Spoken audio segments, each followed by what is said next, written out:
Amém?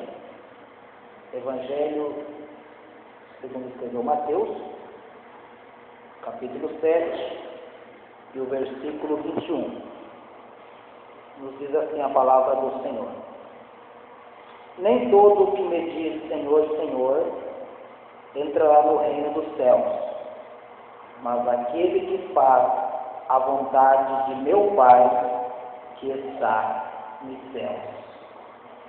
Nem todo que me diz Senhor, Senhor, entrará no reino dos céus, mas aquele que faz a vontade de meu Pai que está no céu. Queridos irmãos,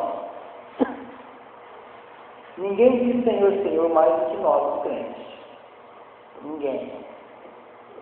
Ninguém diz Senhor, Senhor mais do que nós, os crentes. É nas orações que nós fazemos,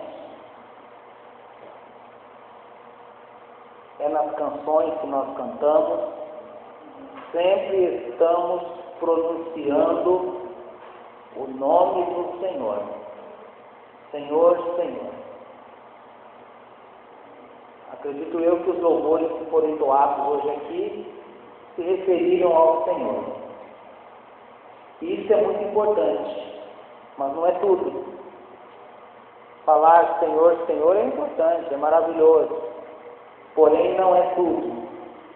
Jesus ele está dizendo no versículo 21 de Mateus 7, nem todo o que me diz Senhor, Senhor entrará no reino dos céus.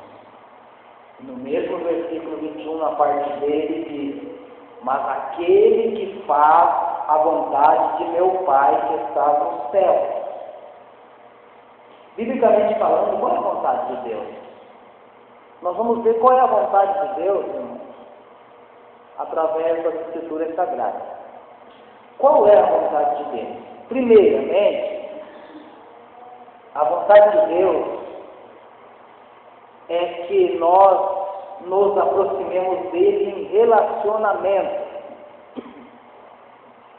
Uma das coisas que Deus quer, que eu coloquei como em primeiro lugar aqui, Deus quer que nós nos aproximemos dele em relacionamento, porque ele não quer que ninguém venha se perder.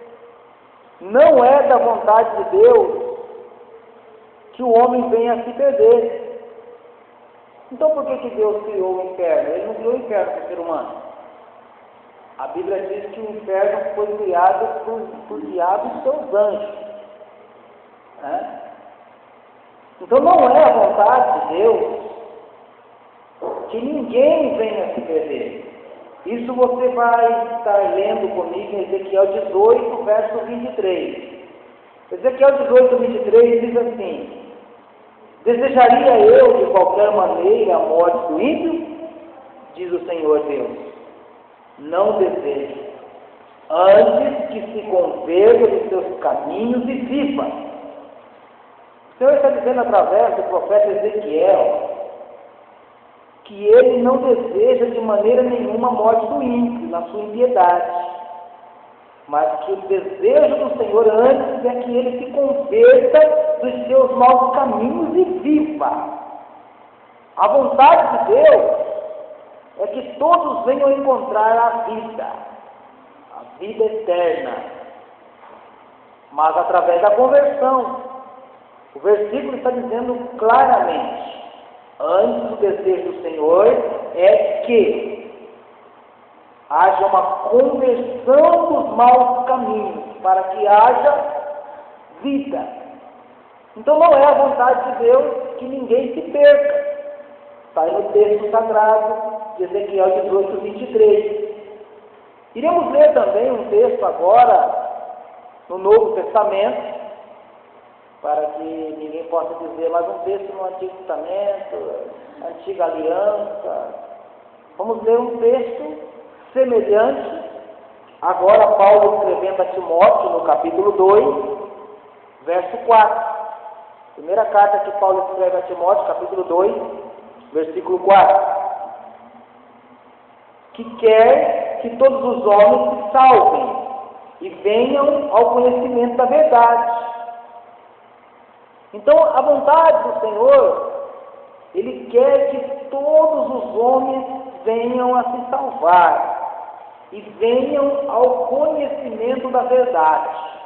Então, a primeira vontade de Deus é que nós nos aproximemos do Senhor em relacionamento, porque Ele não quer que ninguém venha se perder. Em segundo lugar, a segunda vontade de Deus é que nós venhamos a amar uns aos outros.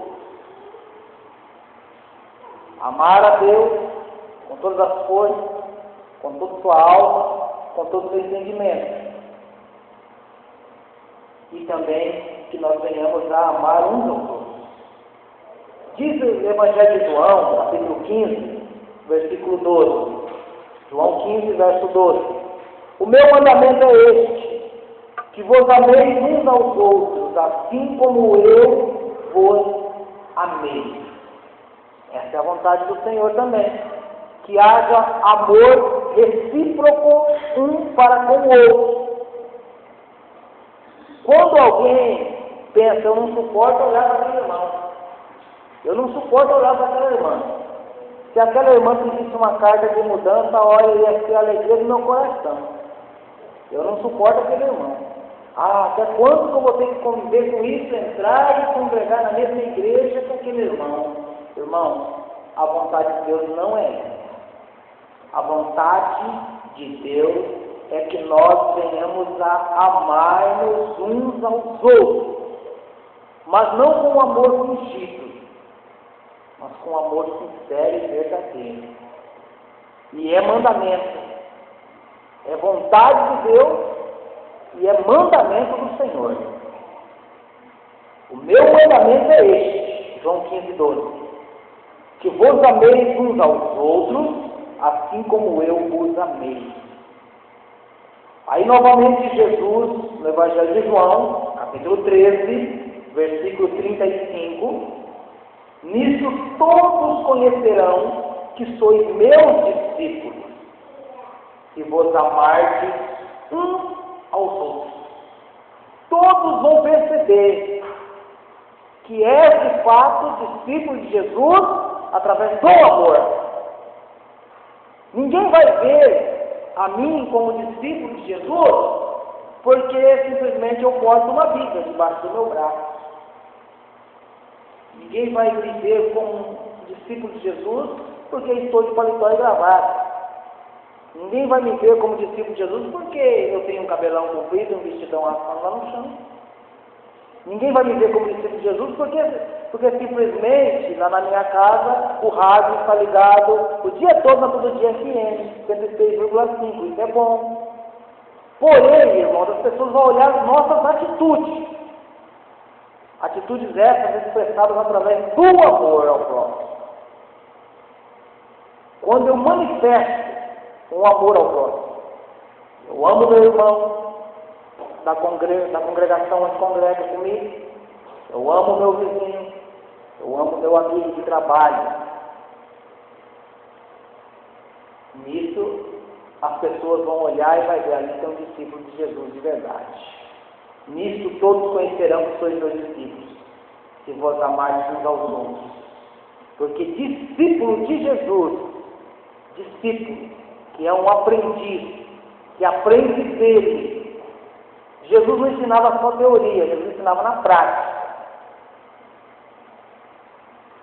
E uma das coisas que ele disse, aprendei de mim, porque eu sou manso e humilde de coração, e vocês vão encontrar descanso para as vossas almas.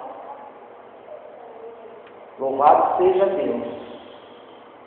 E todos vão nos conhecer como discípulos de Jesus, através do amor.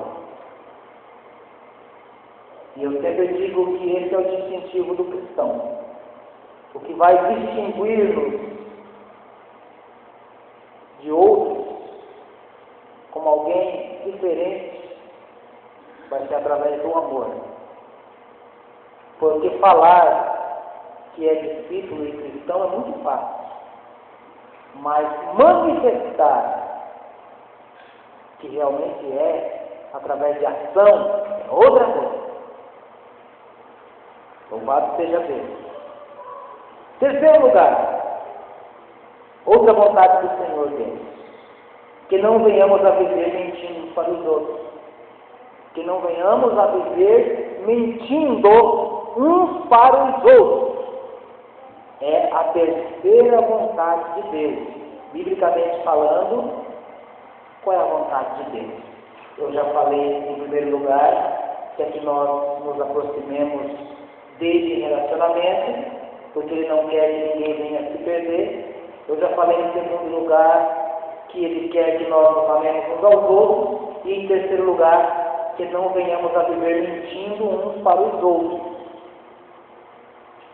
Colossenses capítulo 3, verso 9: não mintais uns aos outros, pois que já vos despistes do velho homem com os seus feitos. O apóstolo Paulo, ele está escrevendo à igreja que está em Colossos, e portanto ele escrevendo aos Colossenses, ele diz: ó Colossenses, não venham a viver mais mentindo uns para os outros, como vocês viviam antes, quando eram velha criatura, quando tinham a natureza adâmica.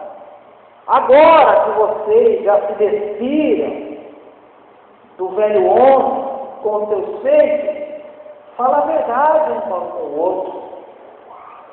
Porque, meus queridos irmãos, a mentira não provém de Deus. Evangelho de João, capítulo 8, verso 44, Jesus ele está dizendo que o diabo é o pai da mentira. João 8,44. O diabo é o pai da mentira. Nunca se firmou na verdade. Então a mentira não pode fazer parte da minha vida como um cristão. Eu não posso aceitar viver uma vida de mentira, uma vida de engano. E mente para a esposa, e mente para o marido, e mente para o parente, e vive mentindo. Deus não quer isso, irmão. Não é a vontade de Deus. A vontade de Deus é que nós venhamos a viver sempre com a verdade. A verdade é Jesus, irmão. Quando nós andamos com mentira, nós não estamos andando com Jesus. Jesus ele disse assim: eu sou o caminho, eu sou a verdade, eu sou a vida. Então ele é a verdade. Então quando nós andamos com a verdade, nós estamos andando com Jesus. Então não é da vontade de Deus que nós venhamos a viver mentindo uns para os outros. Romanos 12, verso 9. Romanos 12, versículo 9. O amor seja não fingido, aborrecei o mal e apegai-vos ao bem. Verso 10. Amai-vos cordialmente uns aos outros com amor fraternal, preferindo-vos em honra uns aos outros. É amor de Jesus no coração.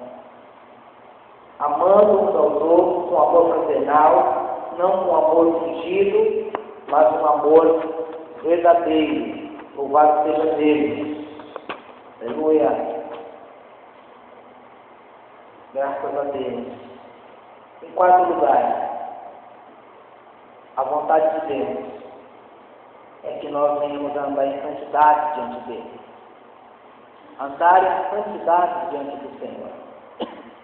1 Tessalonicenses 4, versículo 3. 1 Tessalonicenses 4, versículo 3. Porque esta é a vontade de Deus, a vossa santificação, que vos abstenhais da prostituição, que cada um de vós saiba possuir o seu vaso em santificação e honra, não na paixão da concupiscência como os gentios que não conhecem a Deus. Porque essa é a vontade de Deus, a vossa santificação. Vontade de Deus é essa, para a minha vida, para a sua vida. O apóstolo Pedro ele escreve: seja santo porque Deus é santo. Há muitas pessoas interpretando santidade de forma errada. Santidade aparente. Demonstra uma santidade aparente, mas as ações, as palavras, a forma de comportamento não demonstra santidade. Santidade não é só roupa. Não é só roupa, faz parte também. A santidade, irmãos, não é só a pessoa usar um saião, não é só o cabelão comprido. Conheço pessoas que têm seu cabelão e saião, mas uma língua maior do que a saia no cabelo. Isso não é santidade. Não é. É santidade em todos os aspectos. Não adianta ser radical ao extremo no cabelão, no saião e apontar o dedo para os outros, mas quando pega para falar mal do pastor, dos obreiros, do vizinho, pega para arrebentar. É pecado isso.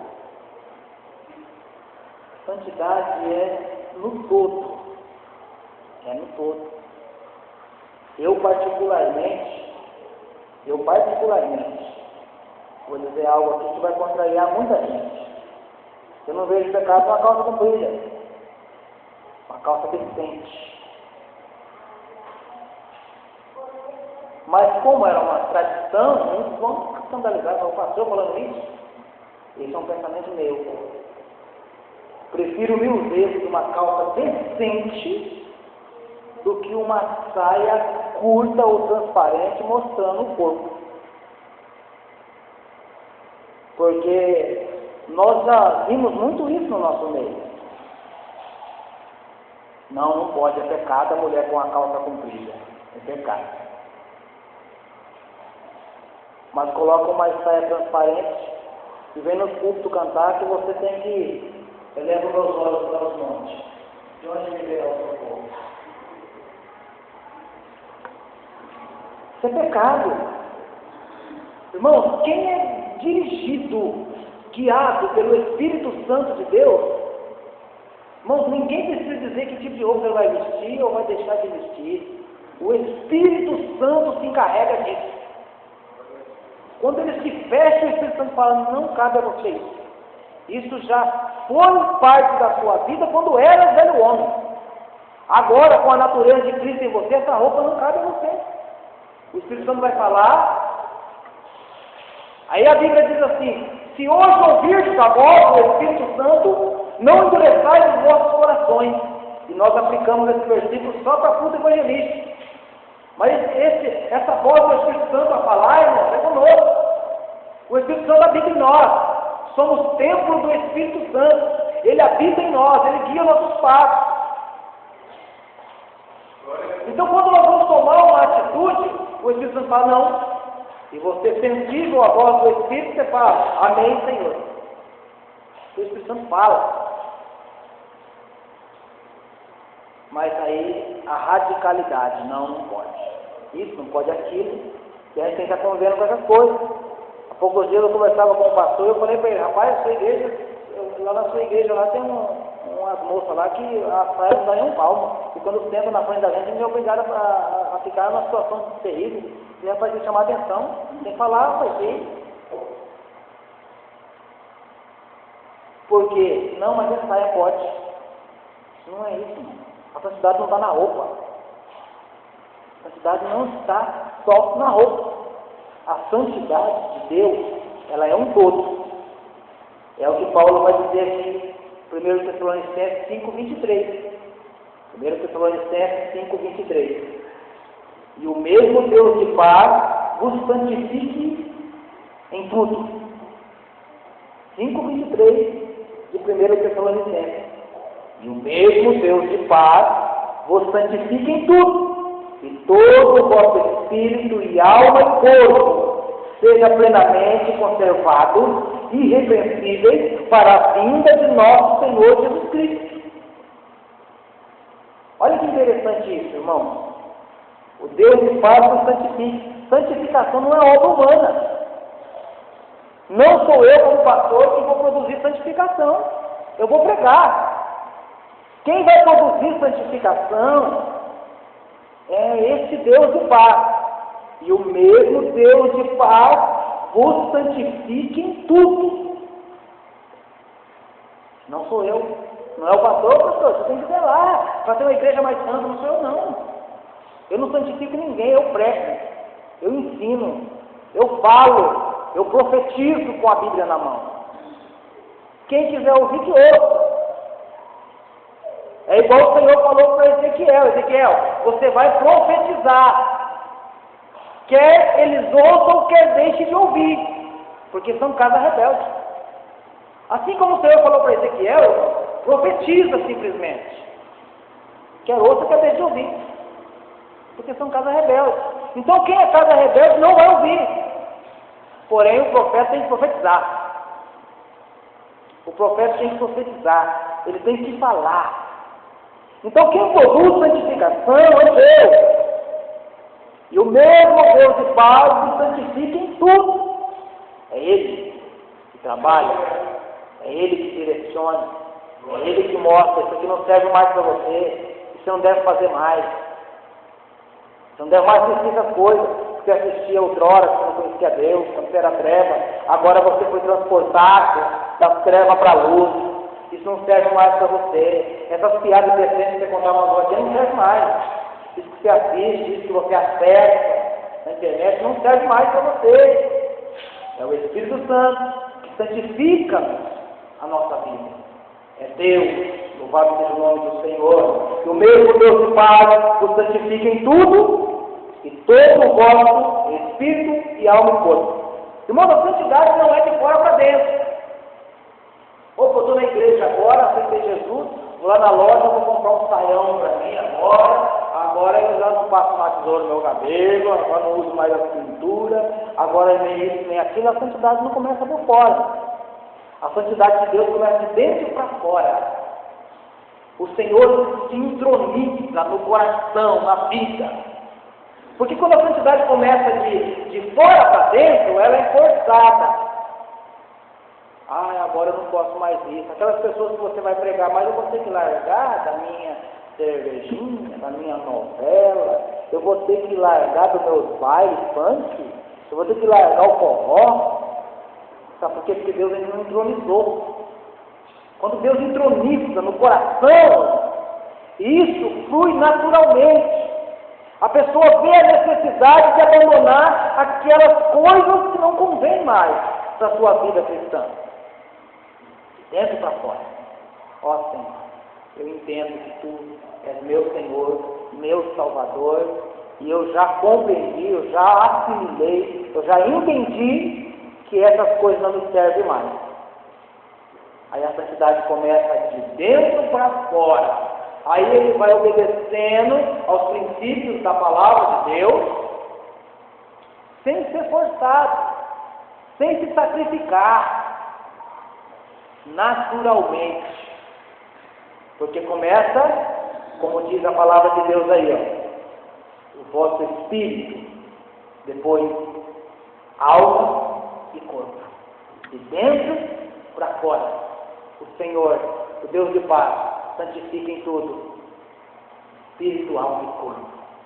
Aí quando o Senhor está entronizado, você pode ter certeza que a pessoa não vai se portar de forma indecente. Não vai precisar o livro da mocidade, então o pastor já falou: pelo amor de Deus, põe uma roupa decente aí, mostrando as vergonhas, fica isso aí. Não age assim não vai precisar, porque o Espírito Santo entronizou, ele já orientou, ele já foi ensinando, mostrando o caminho, direcionando. Isso é a obra do Espírito de Deus. É Deus quem santifica e faz a obra de dentro para fora. Louvado seja Deus. Então a vontade de Deus também é que nós venhamos a viver em santidade.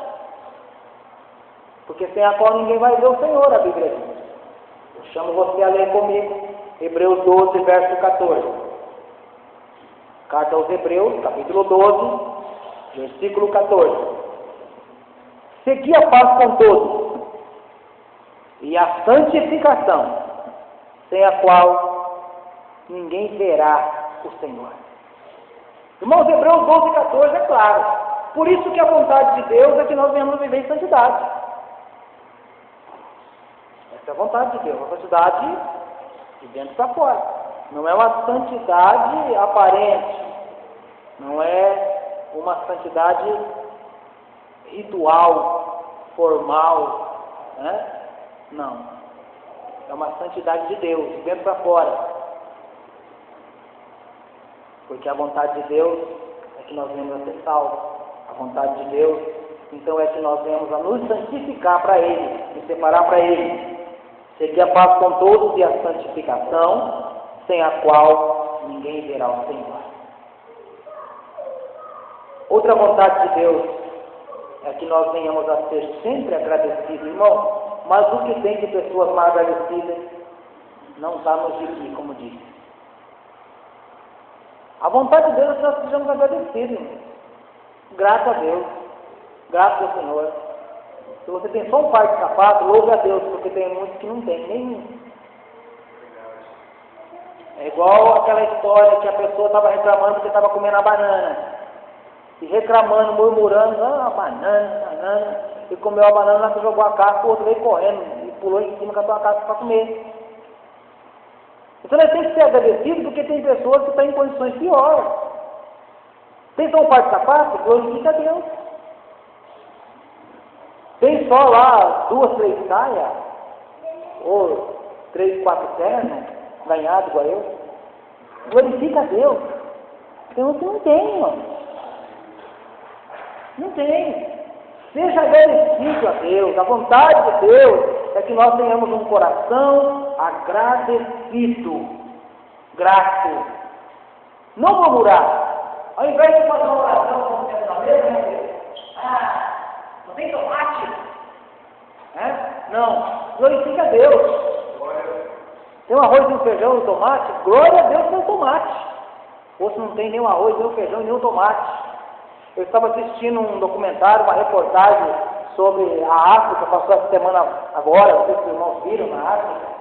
Meu Deus, um povo cozinhando um tipo de alimento, irmão, que aqui nós dá para os nossos cães e eles não comem. Nós pagamos 3, 4 reais um quilo de ração para o cachorro comer. E o alimento que eles estavam cozinhando para comer, irmão, é pior que o alimento que andava no nosso cachorro. Uma gororoba, um negócio. E aquelas crianças, irmão, raquíticas, doentes, aguardando na fila para comer aquela gororoba. E às vezes nós somos ingratos. Tomate, ovo, não, salsicha de novo. Eu lá em casa, a mulher faz salsicha, eu falo, papelão? É que a gente tem o sangue melhor descendo, quer comer carne todo dia, né? Mas não é assim que funciona. Mas eu sou grato a Deus, irmão, por tudo que Deus põe na minha mesa. A minha esposa sabe que eu brinco. Às vezes ela frita um ovo, eu falo que é um relógio. Mas eu sou grato a Deus por tudo que Ele põe na mesa. Louve a Deus. Louve a Deus. Quando você sentar na mesa para comer, não murmura não. Não maldiz não. Agradece a Deus. Eu fui comprar um material da escola das crianças. Eu falo criança, minha filha, fica brava. Mas para nós pais, né, Moisés? Vai ser sempre criança, né? Eu fui comprar um material de escola para os meus filhos. E eu disse assim, eu não vou comprar nada não, brinquei com ele. Eu não tinha material. A minha bolsa era um saquinho de arroz. Era um caderno e um lápis dentro, ainda da Fundepar, ganhado na escola. Né, Moisés? E nós íamos para a escola com um pacote de arroz, um caderno da Fundepar dentro, da Fundação Paranaense. E um lápis também da Fundepar, uma borracha. Né? E o lápis, às vezes, nós apontava ele furava o pacote de arroz e perdia no caminho. Aí já perdi a borracha também, chegava em casa e cortava um pedaço de chinelo. Cortava, pegava um chinelo havaiano, cortava. Aí uma coisa aí, deve ter apagado o lado também com um chinelo havaiano. Fazia uma borracha com um pedaço de chinelo. Em vez de apagar, pertejava o lugar. Aí escrevia em cima mais forçado no lado, né? Para passar. E a professora relevava, porque não era só eu, né? Então eu ia para a escola, irmão, nessas condições. Eu falei para meus filhos, não vou comprar nada não, né? É um pacote de arroz aí, assim, não foi um pacote de arroz, vocês conhecem, né? Ou então, quando não, a minha mãe fez uma bolsa pro meu irmão, falou, vamos fazer uma bolsa para vocês, fez um bornal. Pegou umas barras de calçadinho do meu pai, e abriu, costurou, colocou uns botões, e falou, agora vocês levam o caderno aí dentro, né? E era o bornal, aí era a briga no caminho para quem ia levar o bornal. Eu falei, vou voltar pro meu pacote de arroz, porque eu não vou carregar nada sozinho, não. Então, irmãos, hoje os nossos filhos, eles pedem papel sulfite, papel não sei o quê, papel de arroz, de arroz e papel de feijão. E não sei o quê. Aí ele falou, eu vou comprar semana que vem. E às vezes ele fica de tudo, né? E às vezes é ingrato ainda. Eu quero um negócio melhor aí, né? Quero comprar esse negócio aí. Seja agradecido. Agradece a Deus pelo que tem, pelo que Deus proporciona você ter. Tudo provém de Deus. E às vezes nós somos mal agradecidos. Abra sua Bíblia comigo aí. 1 Tessalonicenses 5, 18. 1 Tessalonicenses 5, 18.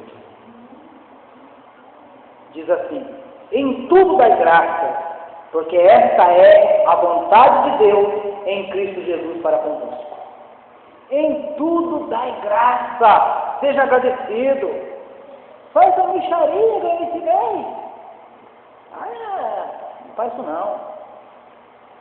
Pega o leirito do esposo, ou você mesmo trabalha, agradece a Deus, Senhor, te agradeço pelo meu emprego, pelo que o Senhor me proporcionou ganhar, pelo que chegou na minha casa, né? Mas tem pessoas que é maldizente, maldiz o patrão, maldiz a firma onde ele trabalha, amaldiçoa meio mundo, né?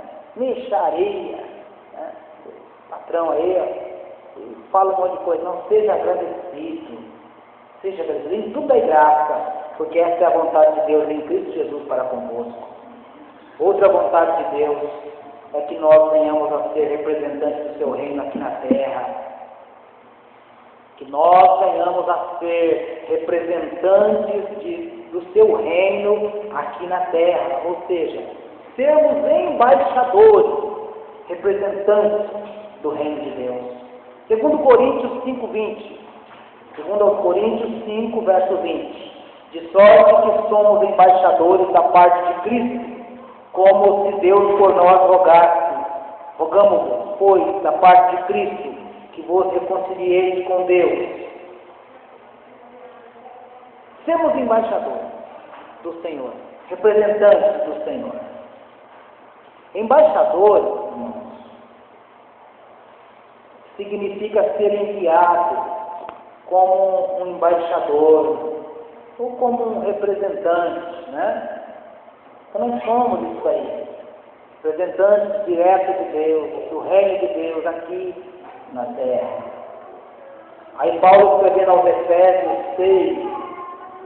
aos Efésios 6, versículo 20, pelo que sou embaixador em cadeia, para que possa falar dele livremente, como me convém falar, cumprindo assim com o ID de Jesus, falar do Senhor como embaixador, cumprindo assim com o ID do Senhor Jesus. Ide por todo o mundo, pregai o Evangelho a toda criatura. Isso daqui é uma ordem, não é um pedido. Você vai observar que está no imperativo. Ide por todo mundo e pregar o Evangelho a toda criatura. Marcos 16, verso 15. Ide por todo mundo. A vontade de Deus também é que nós sejamos embaixadores, sejamos seus representantes. Ide por todo mundo e pregar o Evangelho a toda a criatura. Ide fazer discípulos, como diz Mateus 28, 19. Portanto, ide fazer discípulos de todas as nações, batizando-os em nome do Pai, e do Filho e do Espírito Santo. A vontade de Deus é que nós também venhamos a ser seus representantes, representando o seu reino. Nós fazemos parte da grande comissão. Que nós venhamos a ganhar almas para Jesus, evangelizar como verdadeiros embaixadores do Senhor. Amém? Nos coloquemos de pé, vamos agradecer a Deus.